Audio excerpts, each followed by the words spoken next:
എല്ലാവർക്കും നമസ്കാരം. ഇപ്പോൾ നമ്മൾക്കറിയാം, നമ്മളെപ്പോഴും കേട്ടുകൊണ്ടിരിക്കുന്ന ഒരു ന്യൂസാണല്ലേ കൂട്ട ആത്മഹത്യ എന്ന് വെച്ചാൽ കുഞ്ഞുങ്ങളെ കൊന്നിട്ട് അപ്പനും അമ്മയും ആത്മഹത്യ ചെയ്യുന്നു, അല്ലെങ്കിൽ അപ്പനും അമ്മയും ആത്മഹത്യ ചെയ്യുന്നു. അങ്ങനെയുള്ള ന്യൂസുകളൊക്കെ നമ്മൾ കേട്ടുകൊണ്ടിരിക്കുകയാണ്. ചെറുപ്പക്കാർ ആത്മഹത്യ ചെയ്യുന്നു. അപ്പോൾ ഈ കഴിഞ്ഞ ഇടയ്ക്ക് നമ്മൾ കേട്ട ഒരു ന്യൂസ് ഭയങ്കരമായിട്ട് ഹൃദയഭേദകമാണല്ലേ. ഒരു അമ്മയും അമ്മമ്മയും കൂടെ 3 കുഞ്ഞുങ്ങളെ കൊന്നിട്ട് ആത്മഹത്യ ചെയ്തിരിക്കുകയാണ്. അപ്പോൾ അവരോട് ചോദിച്ചാൽ അവരുടെ റീസൺ എത്രയുള്ളൂ? അവർക്ക് പണമുണ്ട്, എല്ലാ സൗകര്യങ്ങളുമുണ്ട്, പക്ഷേ അവർക്ക് എന്തില്ല, സമാധാനമില്ല എന്ന് നമ്മൾക്കവിടെ മനസ്സിലാക്കുവാനായിട്ട് കഴിഞ്ഞു. അവരുടെ മദർ ഇൻ ലോയുടെ ടോർച്ചറിങ് കാരണമാണ് അവരവിടെ നിന്ന് തന്നെ ഒളിച്ചോടിപ്പോന്ന് ആത്മഹത്യ ചെയ്തതെന്ന് നമ്മൾക്ക് മനസ്സിലാക്കുവാനായിട്ട് കഴിഞ്ഞു അല്ലേ. കൊച്ചിയിലായിരുന്നു സംഭവം. അവരൊരു വാടക വീട്ടിൽ വെച്ചിട്ട് ആത്മഹത്യ ചെയ്യുകയായിരുന്നു. അപ്പോൾ മദർ ഇൻ ലോയുടെ ക്രൂരമായ പീഡനം സഹിക്കാൻ വയ്യാതെ, മാനസിക പീഡനം സഹിക്കാൻ വയ്യാതെയാണ് അവരെന്ത് ചെയ്തിരിക്കുന്നത്, ആത്മഹത്യ ചെയ്തിരിക്കുന്നത്. ഇതുപോലെ ഒരുപാട് കേസുകളുണ്ട്. എല്ലാം ഈ അമ്മായിമ്മമാരുടെ, അമ്മായിപ്പന്മാരുടെ പ്രശ്നങ്ങൾ, അല്ലെങ്കിൽ ഹസ്ബൻഡിൻ്റെ പ്രശ്നങ്ങൾ, അല്ലെങ്കിൽ കുടുംബ പ്രശ്നങ്ങൾ, സാമ്പത്തിക പ്രതിസന്ധികൾ.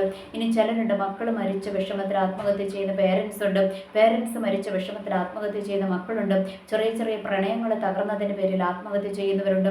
അതുപോലെ ഒരുപാട് ആത്മഹത്യയുടെ കേസുകൾ നമ്മളിങ്ങനെ കേട്ടുകൊണ്ടിരിക്കുകയാണ്. ഓർക്കുക, ഈ ആത്മഹത്യയുടെ പിന്നിൽ വ്യാപരിക്കുന്നത് ഒരു വല്ലാത്ത പൈശാചിക വ്യാപാരമാണെന്ന് നമ്മൾ തിരിച്ചറിയണം. ഓർക്കുക, ഇതൊരു കുടുംബത്തിൽ ഒരാളെ തീർത്തു കഴിഞ്ഞാൽ അതവിടെ ഇങ്ങനെ ആ കുടുംബത്തിൽ തന്നെ ഇങ്ങനെ വട്ടം കളിച്ചുകൊണ്ടേയിരിക്കും. എന്ന് വെച്ചാൽ അടുത്തതിനെയും കൂടെ വീഴിക്കുവാൻ വേണ്ടിയിട്ട് ഈ സ്പിരിറ്റ് ഇങ്ങനെ വട്ടം കളിച്ചുകൊണ്ടേയിരിക്കും. ആ ഒരു യാഥാർത്ഥ്യം നമ്മൾ തിരിച്ചറിയണം. എന്താണെന്നറിയാമോ, ഈ കുറച്ച് ദിവസങ്ങളായിട്ട് ഇങ്ങനെ ആത്മഹത്യ ചെയ്തവരുടെ ചരിത്രങ്ങളൊക്കെ എടുത്തു നോക്കുമ്പോൾ അവരുടെ കുടുംബത്തിലെല്ലാം ഇതിനു മുൻപേയും ആത്മഹത്യകൾ നടന്നിട്ടുണ്ട്. അപ്പോൾ ഓർക്കുക, നമ്മുടെ ഈ കഴിഞ്ഞ ദിവസമല്ലേ അമ്മയും അമ്മമ്മയും കൂടെ ഒരു 3 കുഞ്ഞുങ്ങളെ കൊന്നിട്ട് ആത്മഹത്യ ചെയ്തപ്പോൾ ആ കുഞ്ഞുങ്ങളുടെ പിതാവും ഇതുപോലെ തന്നെ ആത്മഹത്യ ചെയ്തിരിക്കുകയായിരുന്നു. അപ്പോൾ അതുപോലെ ഒരുപാട് കേസുകളുണ്ട്. അതെല്ലാം എങ്ങനെ, ഇപ്പം ഞങ്ങൾക്ക് അറിയുന്ന കുറച്ച് ദൂരെയാണ്, ഞങ്ങൾക്കറിയുന്ന ഒരു ഫാമിലിയുടെ ചരിത്രം പറഞ്ഞു. അപ്പോൾ അവരുടെ പറഞ്ഞപ്പോൾ ആ ഭാര്യ, അവിടെ ഉണ്ടായിരുന്ന ഭാര്യ ആത്മഹത്യ ചെയ്തു. ആ ഭാര്യ മരിച്ച് 41 ദിവസം കഴിഞ്ഞപ്പോഴത്തേക്ക് ഹസ്ബൻഡ് ആത്മഹത്യ ചെയ്തു. ഇങ്ങനെയുള്ള ഒരുപാട് കേസുകളുണ്ട്. എന്ന് വെച്ചാൽ ഒരു ആത്മഹത്യ കഴിഞ്ഞു കഴിഞ്ഞാൽ അടുത്ത ഒരു ആത്മഹത്യയും കൂടെ അവിടെ ഉണ്ടാകുന്നു. എന്ന് വെച്ചാൽ ഇതിങ്ങനെ ഒരു എന്താ പറയുക, ഒരു പരമ്പര പോലെ കുടുംബങ്ങളെ ഇങ്ങനെ വേട്ടയാടിക്കൊണ്ടിരിക്കുന്നുണ്ട്. അപ്പോൾ നമ്മൾ മനസ്സിലാക്കേണ്ട ഒരു കാര്യമുണ്ട്, ഇതിൻ്റെ പിന്നിൽ ഒരു സ്പിരിറ്റ് വ്യാപരിക്കുന്നുണ്ട്. എല്ലാം പൈശാചിക മണ്ഡലങ്ങളാണ്.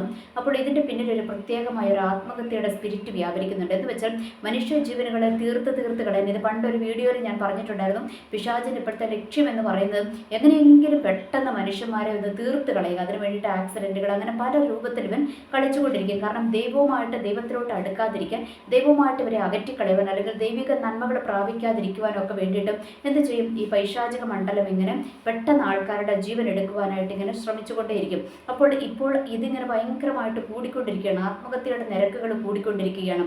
അപ്പോൾ അതിൻ്റെ ഒരു പ്രധാന കാരണം എന്ന് പറയുന്നത് ദൈവത്തിൽ നിന്ന് മനുഷ്യനെ എന്നേക്കുമായി അകറ്റിക്കളയുക, ഒരിക്കലും അവൻ നിത്യത്തിലേക്ക് പ്രവേശിക്കരുത് എന്നുള്ള ഒരു ഹിഡൻ അജണ്ടയുമായിട്ടാണ് പൈശാചിക മണ്ഡലം എന്ന് എഴുന്നേറ്റിരിക്കുന്നത്. അപ്പോൾ ഓർക്കുക, ഒരു കുടുംബത്തിൽ ഒരു ആത്മഹത്യ നടന്നിട്ടുണ്ട് എങ്കിൽ അത് അടുത്തയാളെയും കൂടെ നോട്ടമിട്ടിട്ടുണ്ടാകും, അല്ലെങ്കിൽ ബന്ധുവീടുകളിലാകാം, അല്ലെങ്കിൽ ആ സറൗണ്ടിങ്സിലാകാം. ഈ സ്പിരിറ്റ് ഇങ്ങനെ പോകാതെ അവിടെ നിൽക്കും. ഒന്ന് ആത്മഹത്യ ചെയ്തു, എന്നിട്ട് എന്ത് ചെയ്യും, ഈ സ്പിരിറ്റിനെ അടുത്തതിനെ നോട്ടമിട്ട് അവിടെ ഇങ്ങനെ വ്യാപരിച്ചു കൊണ്ടേ ഇരിക്കും എന്നുള്ളൊരു യാഥാർത്ഥ്യം നമ്മൾ തിരിച്ചറിയുക. അതുകൊണ്ട് ഈ ആത്മഹത്യയൊക്കെ നടന്ന വീടുകളിൽ, അല്ലെങ്കിൽ ഈ ആത്മഹത്യയുടെ ഏതെങ്കിലും നമ്മളുടെ ബന്ധുഭവനങ്ങളിലോ എവിടെയെങ്കിലും ആകട്ടെ, അല്ലെങ്കിൽ നമ്മളുടെ ചുറ്റുവട്ടത്ത് എവിടെയെങ്കിലും ആകട്ടെ, ഒരു ആത്മഹത്യ നടന്നിട്ടുണ്ട് എന്ന് നമ്മൾ തിരിച്ചറിഞ്ഞു കഴിഞ്ഞു കഴിഞ്ഞാൽ ആ സ്പിരിറ്റ് അവിടെ കിടന്ന് കറങ്ങുന്നുണ്ട് എന്നുള്ളൊരു യാഥാർത്ഥ്യം നമ്മൾ തിരിച്ചറിയണം.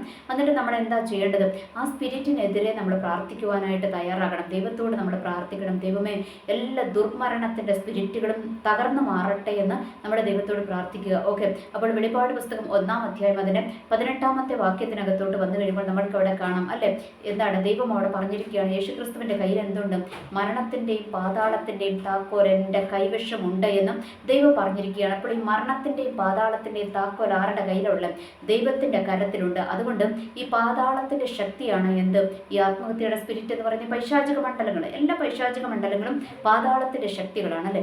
അപ്പോൾ ഈ പാതാളത്തിൻ്റെ താക്കോൽ ആരുടെ കരത്തിലുള്ള, അത് ദൈവത്തിൻ്റെ കരത്തിലാണ് ഉള്ളത്. അതുകൊണ്ട് നമ്മൾ എന്ത് ചെയ്യണം, ദൈവത്തോട് പ്രാർത്ഥിക്കണം, കർത്താവേ ഈ ഒരു സ്പിരിറ്റ് ഇനി ഞങ്ങളുടെ കുടുംബത്തിൽ, ഏതെങ്കിലും കുടുംബങ്ങളിൽ ആത്മഹത്യ നടന്നിട്ടുണ്ടെങ്കിൽ നമ്മൾ പ്രാർത്ഥിച്ചോണം.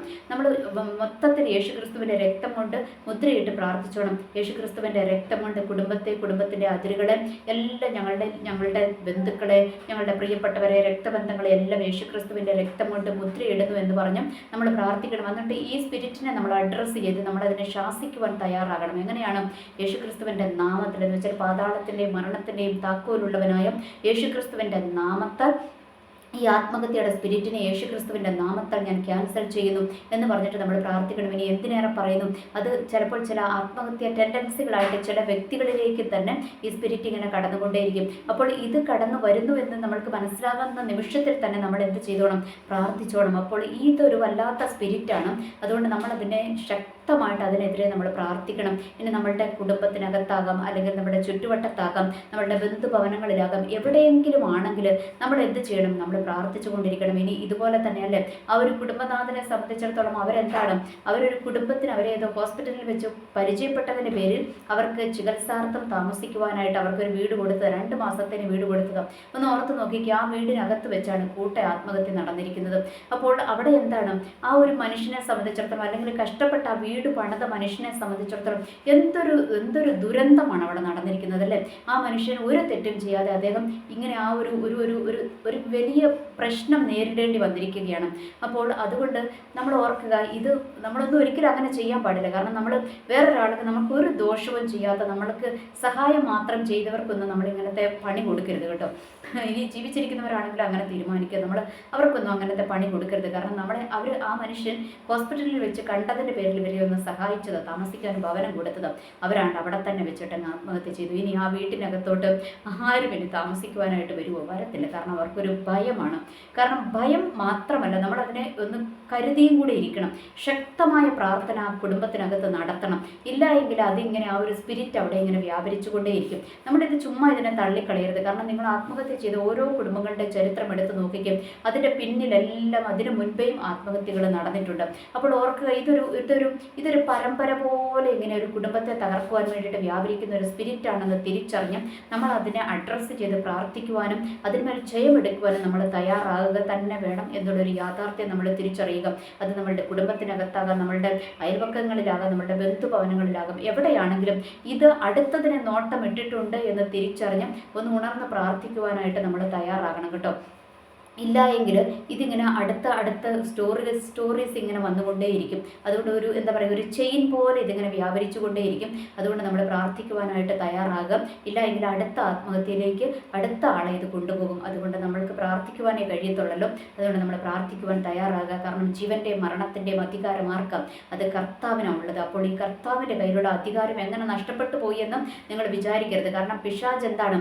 പിശാച് മനുഷ്യൻ്റെ മനസ്സിനോട്ട് അല്ലെ, ഞാൻ മുൻപ് പറഞ്ഞിരുന്നു, ചിന്താമണ്ഡലം ഇവനിങ്ങനെ വ്യാപരിച്ചു ചിന്തകളിൽ കൂടെ കടന്ന് നമ്മളെയും കൊണ്ട് തന്നെ എന്താണ് ഒരു ജീവിതം അവസാനിപ്പിക്കുന്ന വിധത്തിൽ ഇതിങ്ങനെ പ്രവർത്തിച്ചു കൊണ്ടേയിരിക്കും. അതുകൊണ്ട് ഓർക്കുക, അതിനെ കീഴടങ്ങാതെ നമ്മൾ എന്ത് ചെയ്യണം? അതിനെ എതിർത്ത് പ്രാർത്ഥിക്കുവാൻ, അതിനെ ശാസിച്ച് അതിന്മേൽ ജയമെടുക്കുവാനായിട്ട് നമ്മൾ തയ്യാറാകുക. എനിവേ, എല്ലാവർക്കും നല്ലൊരു ദിവസം ആശംസിക്കുന്നു. നന്ദി, നമസ്കാരം.